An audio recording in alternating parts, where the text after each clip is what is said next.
Yeah, not the most impressionable or best look, you know what I mean? But it's not what it's about.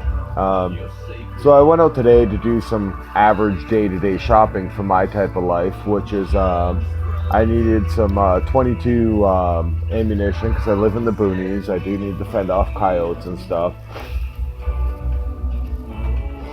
So what I found out earlier today, what is today? Hold on, let me pull this up. Let me see.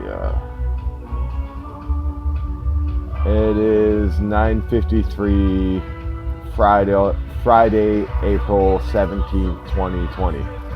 Um, so I watched a couple great streams today. Fucking awesome. Got to give it out to Flat Earth Fucker, and Brian did a great job. But not sure when this is gonna end up on my channel. I'm not live streaming. Fuck, I wish I could, but the boonie life. So I went out to pick up some 22 ammo, and I needed to get some 22 ammo and a couple other different things. Everything within the law, because like legal firearms owner and all that crap. Fucking so Canadian Tire is the closest place that should have something for me. Well, guess what? Canadian Tire no longer allowing in-store shopping. There's other hardware stores still letting people in to do shopping, but coincidentally, the one that's not allowing it is Canada. Canada's got a big selection of, especially across if you count Canada wide altogether. In my part of Ontario, barely any guns are sold out of Canadian Tires, but ammunition is sold out of every single one, right? So after that's factored in, Canadian Tire, the biggest branch of distributor of ammo across Canada wide, is now completely shut, and they only allow you to do online purchasing and or phone orders. Phone orders, I get that, but they should have like a drive-through option, like a McDonald's, right? You drive up, tell them what you want, they run inside, they get it. You provide what you need to provide for it. For example, if they start trying to shut down our liquor and beer stores, you know what I mean? You pull up out front of the store, a worker comes out, you wait for a worker to come out, you tell them what they want, you show them that you're 19. If you're doing ammunition, you show them that you have your PAL in Canada or your firearms license, you know what I mean? I'm not focusing on America, sorry guys. Your stuff's a little bit different than ours, and I don't really know, like you guys don't really get given licenses to have guns, so I don't know, like they got to do background checks for every single gun you guys get. They just constantly background checked our fire licenses every day, instead of actually background checking us every time we buy something. They just background check our license every single day, every 24 hours. It's supposed to run through the RCMP to make sure that we haven't broke the law, we're not sitting in a jail cell, we haven't attacked nobody, we're not, you know what I mean? We haven't committed a domestic dispute, nothing, you know what I mean? So once all that's all settled with, what I'm talking about is that they won't sell ammunition at all whatsoever, Canadian Tire as a whole. A lot of other different firearms places in Canada. I'm not going to mention any of them by name in case it like raises a red flag on them, but they're still operating normally for legal firearms owners, you know what I mean? Then there's a couple stipulations, and they're doing it all by the books, I think the coronavirus is a complete hoax. This is why I'm kind of pissed off about it. But so I had to phone in. They shifted me from one worker to another, claiming that he was a manager, till finally he hung up on me, and then I had to call back in and actually get a manager on the phone from the get-go, to find out that guy's not a manager of any type, and that apparently he hung up on me because I was speaking vulgar to him, which was not what I was doing. So anyways, after I got down to the end of the line, I had to get all their names and fucking wrote down their shit, and I gotta do a formal complaint because they're not selling ammunition, and I'm gonna have to write letters to my MP and mayors of all my surrounding cities that they're doing this, because technically they are the biggest distributor of ammunition to legal firearms owners. Like at this point in some of the bigger cities in Canada, like that I'm close to in southern Ontario, like Hamilton and Toronto, although I don't live in any of them right now. Raised out of Hamilton, but my name's Jacob Hinsberger. Like, I don't really hide who I am. I don't give a fuck. There's no point anymore. They know everything that they want to know. So, anyways, fucking raised out of Hamilton and Toronto. It's at this point, it's easier, more than likely, out of probability, to get illegal ammo on the streets than it is for a legal law-abiding citizen to get ammo from Canadian Tire. It just gets funny, but like that's the only thing they're not selling. I could request something from the one aisle over that's in a different type of it's not a different type of case, but a different case, and it's got their knives and like scopes, like pistol scopes and rifle scopes and all that shit. I'm allowed to buy all that right now, but I'm just not allowed to buy ammunition. And hunting seasons are coming around real quick. Everything from bear hunting to just pest control, living in the boonies. Like, everybody's got livestock and horses and pigs, and like there's a lot of livestock around here, and like these people need access to, obviously they don't need to be spending like $70 on gas to go get something that they should have thing. But Canadian Tire's refusing to sell any ammunition whatsoever. I found a shit ton of different places. In Ontario, they're not selling ammunition to anybody from Canadian Tire. But like I said, there is firearms places still selling ammunition to us, but Canadian Tire, the one with the brand of our country on top of it, is no longer selling it. So that's the beginning of the day. And then I moved on to go into my bank. And my closest bank in my booney town, which is the CIBC, is it's no longer open, just like most banks, but bank machines aren't working no more. Went to the next bank machine over, didn't even have enough money for me to take out what I needed to take out to pay some bills. You know what I mean? And then had to move along to that to go over to a different bank machine to pull it out from a nameless bank machine that wasn't a CIBC, my bank that I'm supposed to be using. And then finish that up to get home, and then call the gas station that I tried to use their tried to pull my money out of their bank machine, and it kept saying my account wasn't accessible. What the fuck is that? I've never seen that. So I get home and I call them and let them know, like, hey, by the way, I was able to pull my money out. Your machine is out of money.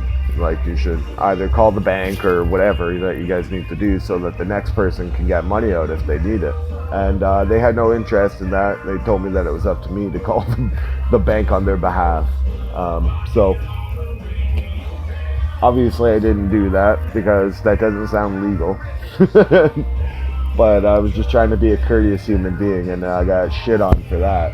So like, I'm at my last point where it's gonna be like, if I hear about a protest, like, I'm down. Where? When? How? Like, they stole my job. They fucking refused me service at the hospital because I want to show other people, well, I have a legit reason to be there, that the hospitals are empty. I want to show them that the hospitals are fucking empty, and I want to show them that the truth, and not just something that the news says one time and they say it like 50 times in a day. I want to tell people the truth, right? So apparently that's not allowed to do right now, especially out of Hamilton. And I still have yet to get my EpiPen, so we'll see about that fucking bullshit. So yeah, like, fucking today's been absolute shit. I've hit my breaking point, you know. I let my job go. I was like, alright, fine, you stole my job. But now it's just another thing on top of another thing, and now it's severely impeding my life. Like, I can't even make credit card payments usually because I'd walk in and pay them cash. And now I can't do that. Somehow I gotta figure out how to fucking do all this other crap online now. And like, I'm only 29. I'm not fucking like a fucking dinosaur, but even still, I refuse to use online. As soon as they launched those fucking McDonald's piece of shit fucking self-serve, oh yeah, fucking you can use your credit card and your order will go through without using the cashier. Never used one of those once. Immediately it was because, and I said it to everybody that knows me, that I'm not supporting taking away these humans' jobs. I didn't say humans, I said people back then, but I said that I was not supporting taking jobs away from our economy. Just the same with sometimes OW will try and send people to get a job through the government, and they essentially use you as a temp service, and the government makes money off you, puts you in like a $20 an hour job, and they pocket $5 an hour and put you in at like $15 an hour, which is unethical as far as I'm concerned. I get what they're saying. It's supposed to be assistance. It's not supposed to be a loan. They don't have the right to take that type of money off you. And so they also get these big contracts to supply all these workers. And I think that's unethical as well, because now the government's stealing jobs from the economy, forcing people into the jobs. At the time, the $15 an hour jobs, minimum wage was $14. So they're literally forcing people into $20 an hour jobs at minimum wage, which doesn't really fucking doesn't add up to me. Not only that, now they have all these jobs locked up, so if they can't get these people poor enough to be on OW and then force them into these they call them employment counselings and a couple other fucking shifty things, but essentially it's a government temp service through the OW, and then they make you sign contracts forcing you to work this job, otherwise you can no longer have any assistance to be paying for rent or paying for your food or whatever you need OW for. OW is just Ontario Works. It's also welfare, government assistance, government cheese, whatever you want to call it, I don't care. But they contractually force you into these jobs for minimum wage, where they make $5 an hour for every hour you work, and that doesn't stop. Where you just like do that for a couple months, and then all of a sudden the government stops taking that $5 an hour, and you go up to what you were actually hired at $20 an hour. No, they take that for as long as you keep that job, and if you quit that job or decide that you want to go work somewhere else, so you got to quit to go work at the next job. They will, if you skip your days of work or too sick to work and they end up firing you, you're not eligible for Ontario Works anymore. And that's for 6 months, half a year. And then, so yeah, you're a vagrant bum, essentially, unless you get lucky and are able to somehow float yourself till your first paycheck, where if you're paid weekly, that's 2 weeks. Bare minimum 2 weeks before you can see any money. If you're working bi-weekly, you're not seeing no money for a month. Bi-weekly is obviously just being paid every 2 weeks. Everybody usually knows that, but it's just in case a younger person may have stumbled across it. Anyways, or just never worked bi-weekly. A lot of people work weekly and just never get bi-weekly or salary. They hear it. Doesn't matter. Anyways, fucking they got to keep things going, right? So yeah, life isn't the greatest with this corona crap at this point, and I'm really starting to get fed up, because like I obviously know it's a hoax, like there's no DNA proof, and now they've completely fucked with my life for essentially nothing. You know what I mean? Like, everybody gets sick and dies. It's called nature. It's called God's plan for us all. You know what I mean? We have an expiration date. We're never going to be immortal. And if there's something to make you immortal, trust me, you're not going to want that. I don't care whether you believe in the Creator above and the good Lord at all. The thing that will make you immortal will definitely not be a positive thing. It'll definitely be a negative thing. Just to put it in basic principles, not to like lean between words. It'll be negative if you try and prolong your life. That's why, like, if I start having a heart attack, or they say I need a heart transplant or kidney transplant, I'm not getting it. I'll die the way I'm meant to die. I'll probably live life to the max before it happens, but I have no intent on trying to kill myself. I just have no intent on trying to extend my body beyond its natural limits. Like taking penicillin, that's a natural thing that we discovered. That's not science, that's not chemistry. That's something that's been around for hundreds and hundreds of years. And it's pretty much the most effective medicine that we use for pretty much anything, from strep throat to infections in your lungs to outer body infections, like if you got cut open or whatever, like gangrene starting and shit. Antibiotics are not a chemical, synthetic, like miracle thing that they created. That shit was created long before we had conventional ovens. So, yes, it took some know-how, but it's not something fancy to make penicillin at all. And it even cures like most STDs, but I don't know. That's all up to them. But anyways, it cures a ridiculous amount of shit, penicillin. And you're only supposed to take it for so long, otherwise it can actually harm you for taking penicillin. So it's kind of a give and take, right? You know, only use it when you absolutely need to, but that definitely fucking works. But a lot of everything else is just jumbled up nothingness, really. They like most of it's down to your diet and what you eat, and I'm a fucking slob as far as it comes to my diet and how I eat and how I behave. I wouldn't say I'm a healthy person. I know the truth that if I get sick, it's my own fault. Like that if I start suffering from something terrible, it's because of my life choices and what I'm consuming, the chemicals that I live around, the air that I'm breathing, smoking cigarettes. I can accept my own responsibility, but if they poison the tobacco, I'm accepting that I'm smoking this cigarette. I'm accepting that I'm smoking this tobacco. I'm not accepting the chemicals inside it. I don't know the names of it. I don't really know what it actually does. I know what the tobacco does to me, and that's what I want to smoke. But the poison that they put inside, I don't consent to the poison inside it. It's just like my beer. Fermented beer is, I wouldn't say it's completely harmless, because too much of anything is very bad for you.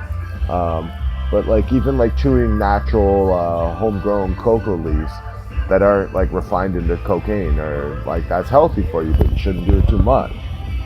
So I consent to the tobacco in the smoke. The chemicals inside it I don't consent to. That doesn't give me immunity to it, but it does not make me that if I didn't know the chemicals were in there poisoning me, and I consciously consented without knowing that was there, because I consciously do not consent to the chemicals being there, and that it would be way more better if the chemicals were not in there. There's no reason for there to be chemicals inside my cigarette or my beers or the pops. There's all sorts of like, yes, some stuff can sound like chemicals, but it's natural stuff. Like there's no reason for anything synthetic to be into anything that we consume.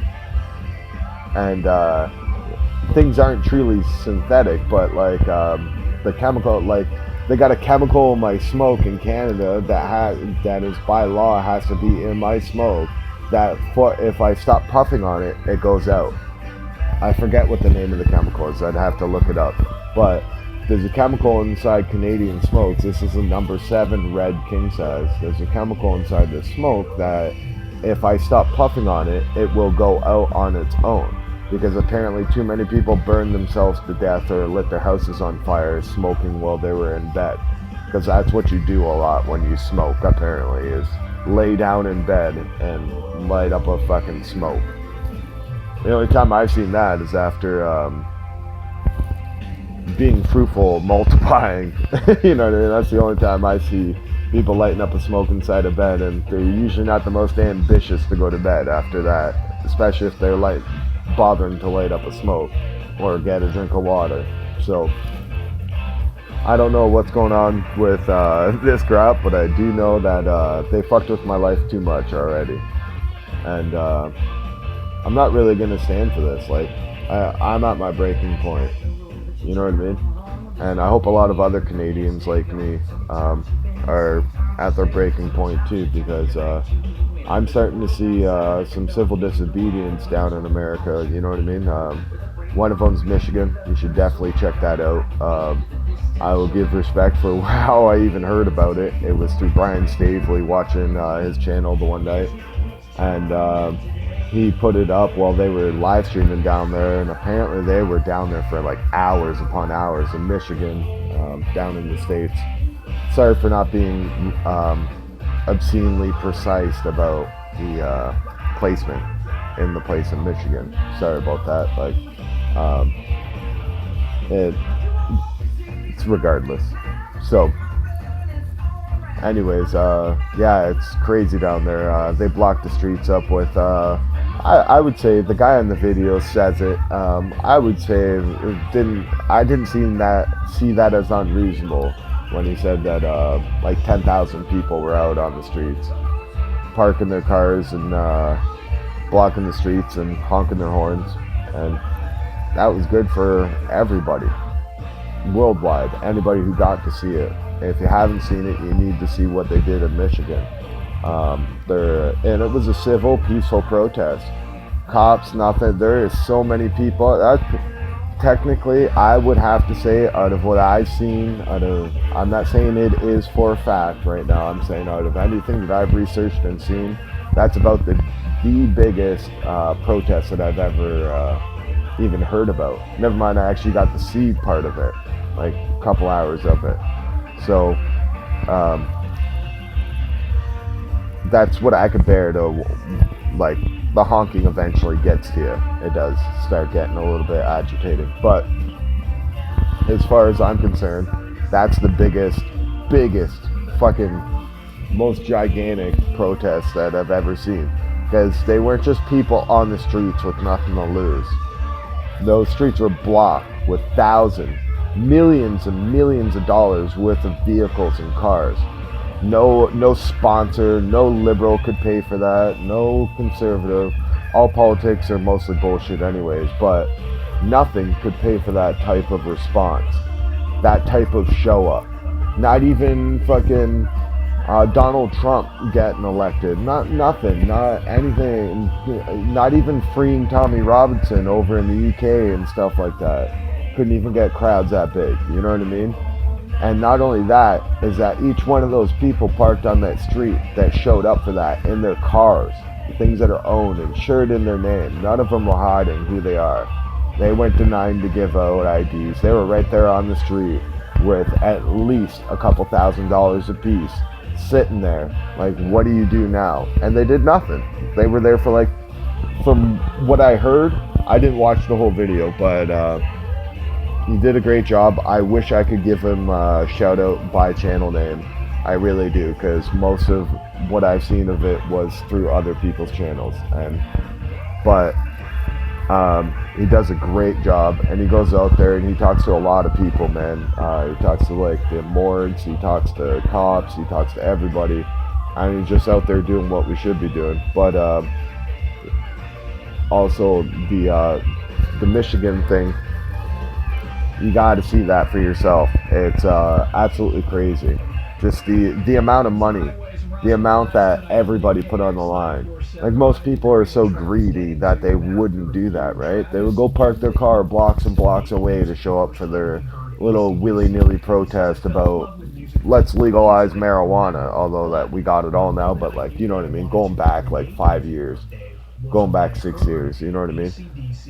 They'd park their cars far away, they'd walk, everything. Everybody's sitting there in their fucking cars, they have nothing left to lose at this point. Like, and if they got nothing left to lose, then what are you hiding for, right? Like, why aren't you just out there? You know what I mean? Like, it just doesn't make sense. What, are you supposed to just hold yourself up inside your house when you got nothing else to lose in this world? I just don't get that. Like I did do it for a while, but it's because I was used to country life. I wasn't in the city. I didn't really get to see what was going on until coincidentally, like I started hearing it that shit was closing up, and then I found out that it actually was closing up, and then had to go start seeing it for myself. And then I was like, what the fuck in the world is going on here? And then I went to go show up to my job, and I was fired. Well, let go before my job started because they closed his business.